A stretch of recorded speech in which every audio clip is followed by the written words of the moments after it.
Bismillahirrahmanirrahim. Assalamualaikum warahmatullahi wabarakatuh. Shalom, Om Swastiastu, Namo Buddhaya. Salam kebajikan bagi kita semua. Yang saya hormati, pertama Ibu Urtaj selaku eh, dosen pembimbing. Yang saya hormati kawan-kawan semua, rekan-rekan kelompok. Di sini kita izinkan ingin akan mempresentasikan hasil kerja kita final project tentang data science untuk kebutuhan UAS pada kali ini. Nah, sebelumnya izin perkenalkan diri, nama saya Muhammad Ihsan Maulana, rekan saya ada Darasania Riro dan ada Hanifiona Citra Dewi serta Milani Salsabila. Adapun materi yang akan dibahas pada kesempatan kali ini itu adalah mengenai data science dan sebagainya. Kepada yang bersangkutan, waktu dan tempat saya persilahkan. Sekarang kita masuk ke latar belakang. Data science telah menjadi salah satu bidang teknologi yang paling berkembang dan inovatif dalam dekade terakhir. Bidang ini melibatkan penggunaan metode ilmiah, proses, algoritma, dan sistem untuk mengekstrak pengetahuan dan wawasan dari berbagai jenis data, baik yang terstruktur maupun tidak terstruktur. Kemajuan pesat dalam teknologi ini juga dipengaruhi oleh perkembangan artificial intelligence atau AI.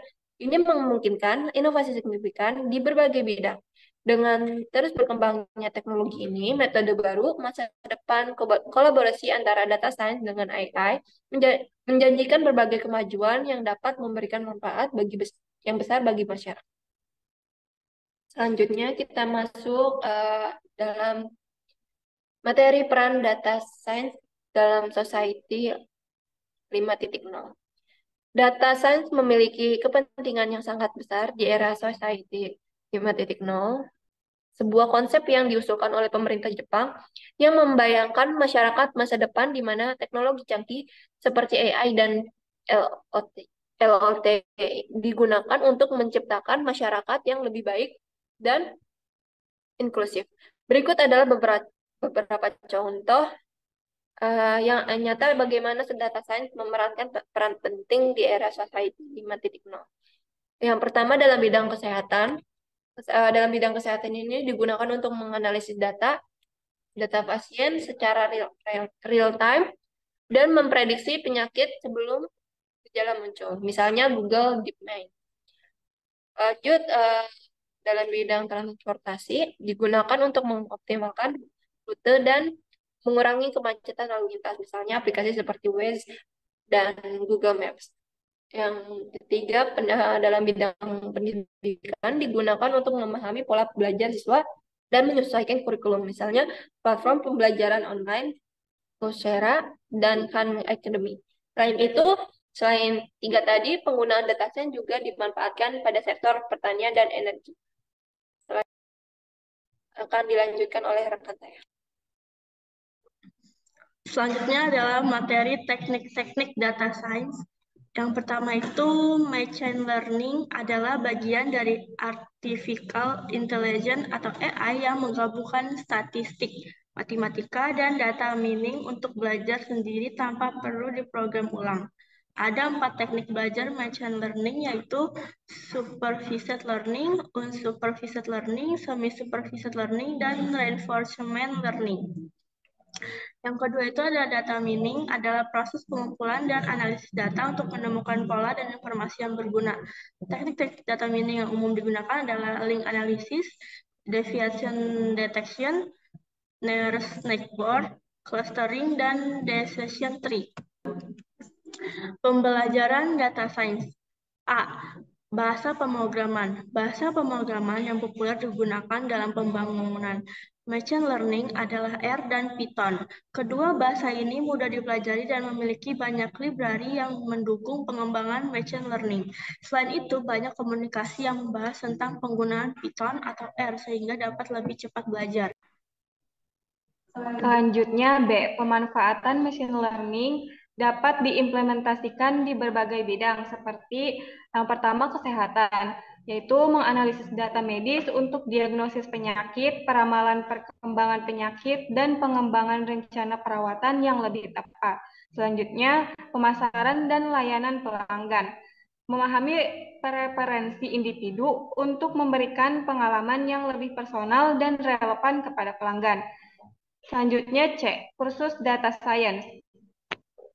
DQ-Lab dari Akademi menawarkan kursus data science yang terstruktur dan sederhana. Kursus ini meliputi analisis data, statistika, machine learning, dan pengolahan bahasa alami. Kursus ini dirancang untuk memberikan pemahaman menyeluruh tentang analisis data, mulai dari dasar-dasar statistika hingga implementasi model machine learning.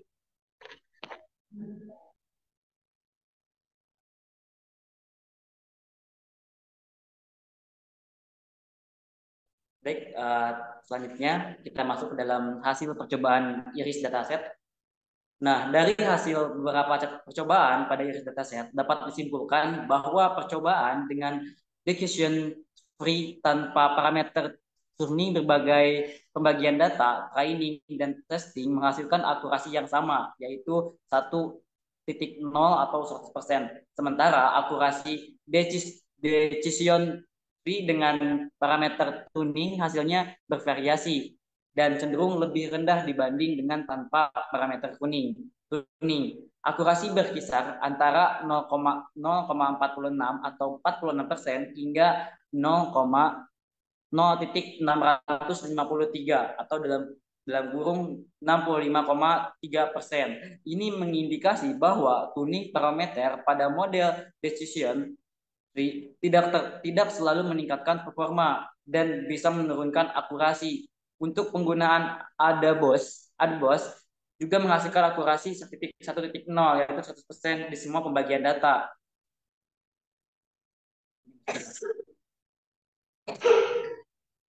Selanjutnya, penerapan artificial intelligence di Indonesia. Yang pertama ada Snapchat. Menciptakan aplikasi pemberian cashback kepada pembeli hanya dengan memindai stuk belanja. Hal ini memungkinkan perusahaan untuk mengumpulkan dan menganalisis data konsumen dalam jumlah yang besar dan kemudian ditawarkan kepada perusahaan besar seperti Unilever, Johnson & Johnson, Nestle, P&G, dan lainnya. Yang kedua ada Sonar, merupakan platform yang menggunakan AI untuk menganalisis media sosial dan sentimen publik. Aplikasi ini dapat menganalisis jutaan data dari berbagai platform media sosial untuk mendapatkan informasi mengenai opini publik, preferensi konsumen, dan sentimen terhadap isu atau brand tertentu secara real time. Dan yang ketiga ada Nodeflux. Ini menawarkan layanan analitik video untuk memantau kamera CCTV, pengenalan wajah yang terintegrasi dengan data kependudukan, pemantauan lalu lintas, pemantauan kerumunan, hingga pemantauan banjir dan deteksi sampah. Baik, mari kita lanjutkan ke dalam definisi masalah dari 3 sasaran MDG dan agen cerdas. Yang pertama, kita bisa melihat secara normatif definisi masalah. Di sini yang pertama, goals daripada MDG ini adalah memberantas kemiskinan dan kelaparan, yang dimana kemiskinan ekstrim itu mengakibatkan individu dengan pendapatan yang sangat rendah sehingga tidak dapat memenuhi kebutuhan seperti makan, tempat tinggal, dan sebagainya. Yang kedua yaitu adalah mendorong kesetaraan gender dan pemberdayaan perempuan.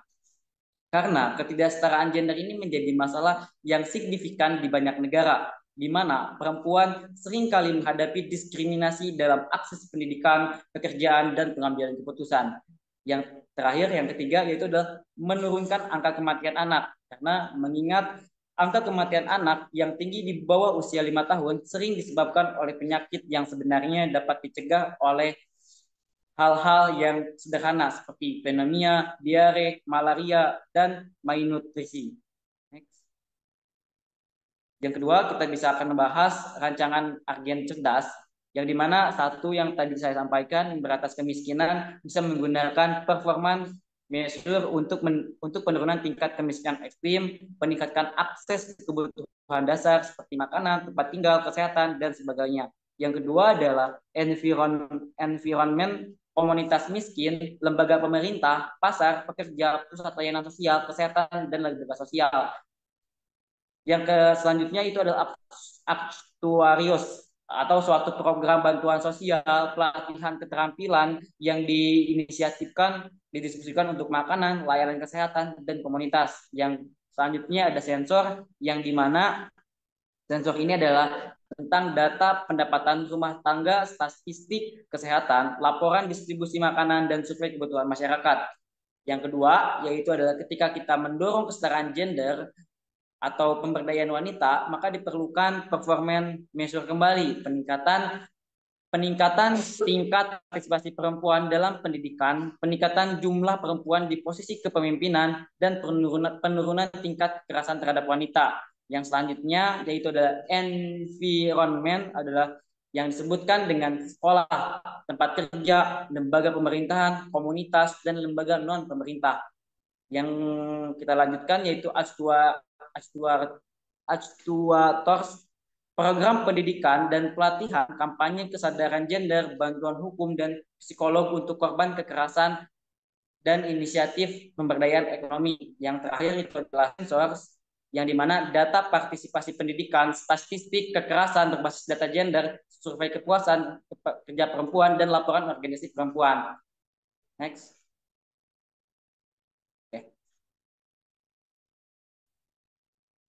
Dilanjut PS pada goals 4, yaitu menurunkan angka kematian anak.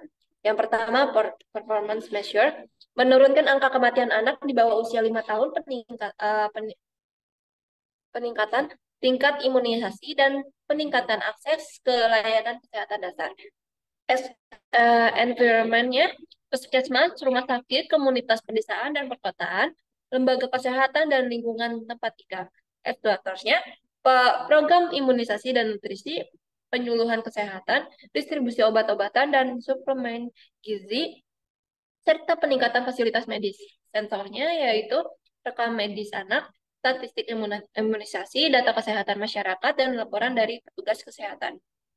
Oke, baik. Kesimpulan dari materi yang telah kami sampaikan adalah data science memiliki peran yang sangat penting dalam mendukung konsep Society 5.0, di mana teknologi memainkan peran penting dalam kehidupan manusia. Implementasi data science terdapat dalam berbagai sektor, seperti sektor kesehatan, transportasi, pendidikan, pertanian, energi, dan lain-lain. Contoh penggunaan AI yang telah diterapkan di Indonesia yaitu Snapchat, Sonar, dan Nodeflow, yang telah digunakan oleh berbagai perusahaan besar. Pada penyelesaian masalah MDG, pemerintah dapat menemukan solusi melalui agen cerdas dengan menggunakan metode PEAS. Dengan metode ini, pemerintah dapat memantau, menganalisis, dan merespon masalah-masalah tersebut dengan lebih efektif, menggunakan data yang membuat keputusan yang tepat dan menjalankan program-program yang berdampak nyata dalam masyarakat.